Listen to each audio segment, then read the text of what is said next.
Aso dagalni, aso nyampo, afol tikitini, artun bafam na ngana, tidede tebe atun puna, an miljan poe bungu kitisrisinda, bungu kini chapumba mona, abi ai bang ma bebe ampone, me mamulangana, mamulamba, menena puna.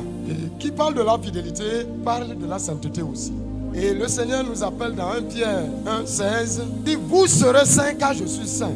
Nous adorons un Dieu saint, nous servons un Dieu saint. Nous sommes aussi appelés à vivre, à marcher dans la sainteté. Parce que notre Maître, notre Père, notre Dieu est saint. Que la sainteté soit trouvée dans tout ce que nous faisons.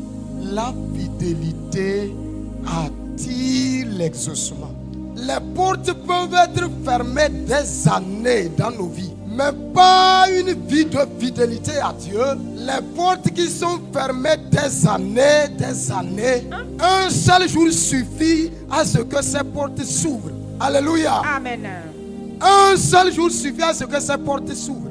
Même les portes d'impossibilité, par notre vie de fidélité, ces portes s'ouvrent facilement. Puisque quoi, la fidélité est une clé qui ouvre toutes les portes. Beaucoup de chrétiens prient sans réponse. Non parce que Dieu n'écoute pas, mais parce qu'il ne marche pas dans la fidélité.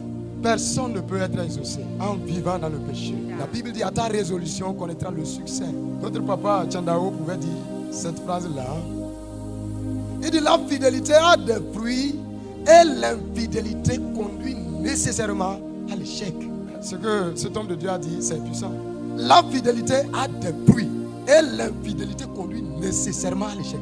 Quelqu'un veut produire du fruit, reste fidèle à Dieu. Quelqu'un veut voir ses enfants briller, quelqu'un veut voir son village à un niveau élevé, quelqu'un veut voir sa vie être promue, reste fidèle à Dieu.